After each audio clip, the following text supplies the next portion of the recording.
Quora Answer Marketing. What follows is a step-by-step guide to marketing on Quora. I've already described what Quora is and how it works in the overview section. If you need a refresher, check video 3 once again to get a clear understanding of what Quora is, how it works, as well as its advantages and disadvantages. In this video, I'm going to step you through the process of how to promote on Quora. Step number 1. Use your niche keywords to get questions regarding your niche. At this point, you should have a long list of keywords. These are keywords that are directly related to the products that you have selected. Enter these keywords into Quora's search box. You should be able to retrieve at least some questions related to your niche. Step number 2. Filter questions based on how they fit your level 1 materials. At this point, you should also have your 3-layer content system set up. The first layer is a blog post that informs the reader regarding the problems that they have and the range of solutions, as well as a common sense guide on what to do and what not to do. The layer 2 material that you produce must talk about a particular category of solutions and why they're better than other solutions out there. The layer 3 that you produce uses a comparison of the different products that you have found through ClickBank. I hope that much is clear, so if you haven't done that yet, go ahead and do that. The key here is that your content must answer key questions that your audience members would have in mind when looking for solutions. Also, your content must answer those questions. In step 2 of Quora Answer Marketing, you have to filter all the questions that you have found on Quora in terms of how well they fit your level 1 material. If there are not enough questions that directly fit, you might want to hire a virtual assistant to create questions for you.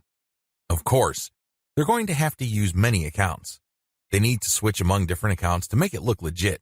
Regardless, you need to populate Quora with questions that are directly related to your niche and which are directly answered by your layer 1 or layer 2 materials. Step number 3. Answer 10 to 15 questions before answering your first niche-related question. If you're going to be using your main account on Quora to answer questions, you have to be very careful. You can't just answer all questions that are directly related to your niche and forget about everything else. If anybody wanted to ban you, they just need to look at your answers and they would see a clear pattern. It's obvious that you were just answering only a certain type of question and dropping your link all over the place. That's a dead giveaway. Don't do that. Instead, answer 10 to 15 questions across a wide range of topics before answering a question that is directly related to your niche. Step number 4. Answer your niche-related questions this way.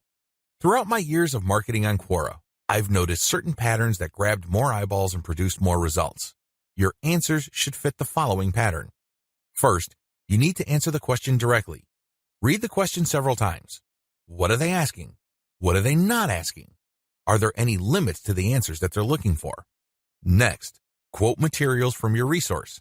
If you're going to be dropping a link to your layer 1 content, quote a block of text from that content and explain why it is relevant.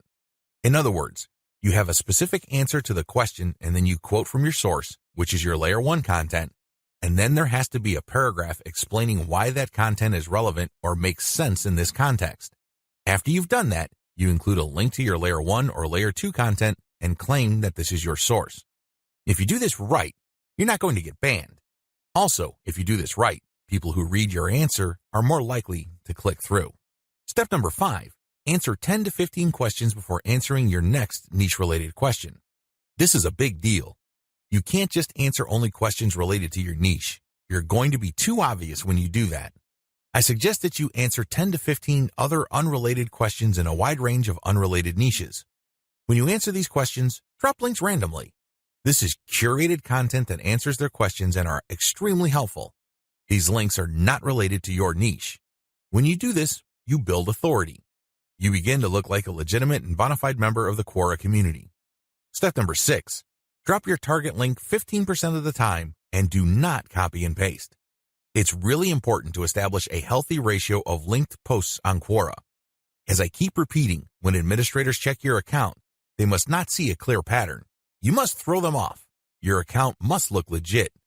Your account must look like the account of somebody who truly likes helping people by answering their questions. How do you do this? Only 15% of your total posts link to your own pages. The rest link to other third-party content or do not have links at all. Also, none of your posts are simple copies and pastes of each other. You're not just using some template over and over again. If you are able to do this and you are able to maintain a 15% ratio, you probably will not get banned for spamming. I can't guarantee anything, but the chances of you getting banned are going to be lower than people who just drop a link every time they post. Comment on blog posts that use Facebook comments. Here's the step-by-step directions you need to follow for this marketing technique. Step number 1. Use your targeted keywords in Google to find blog posts that use the Facebook Comments plugin. Use this search parameter, your keyword or key phrase here, plus Facebook Comment plugin. Of course, modify that search string with your specific keyword. You use one keyword at a time. I know you have a lot of keywords on your list. Do unique searches for each one of your keywords using that string, and you should be able to retrieve a lot of results on Google. Step number 2. Go through each result and filter them based on relevance to your Layer 1 content. Click through each and every result. Read each post. Does it make sense to comment on this post and refer to your Layer 1 content? Is there a strong enough connection? If the answer is yes, then copy and paste that result to a separate file and keep filtering your results. At the end of this process, you should have a long list of blog posts that use the Facebook Comment plugin that are related enough to your niche. Given this topical similarity, it's easier to post your link on your responses to these posts. Step number 3. Answer issues raised by the blog post. It's very important to signal to whoever wrote the blog post you're commenting on that you actually read their post. This means you're going to avoid posting, "Hey, good job," or "I love this post," or other similar garbage. Instead, you're going to repeat some of what they said and explain your understanding of it. Then, you're also going to raise issues with them or raise questions. You may not agree, and say so. After you do that, raise key points that are related to your Layer 1 content, and then quote a segment of your content and then post a link. Done properly, your comment is not going to look like spam. Instead, your comment actually enhances the content that you're commenting on. Step number 4, make sure you only post when there's a direct fit. I can't repeat this enough. You must only post comments on a blog post that directly fit your niche. There also has to be a natural progression from your level 1 content to whatever content you're commenting on. Step number 5, pace yourself. Look at each post as an investment. It's going to take you some time to craft a winning comment. You can't rush through this. You can't post garbage. You definitely cannot copy and paste the same answer over and over again. This is why you need to pace yourself. Each comment should be at least 200 to 300 words if you're doing this right. Obviously, you can't do this all day, so set up a schedule where you're commenting maybe 10, 20 times per day. The good news is this is an investment. If you're only posting high-quality materials, chances are most of your comments will not be taken down. Also, chances are people are actually going to click through. Shortcuts. Hire a virtual assistant from CongoPlus.com for only $30 per day. Not only can you set quotas with them, but they only list people who have a college degree and who have a strong command of the English language. Similarly, you can hire virtual assistants from places like Fiverr.com. Whatever you do, make sure you screen English proficiency if you're going to ask them to help you with this form of ClickBank marketing.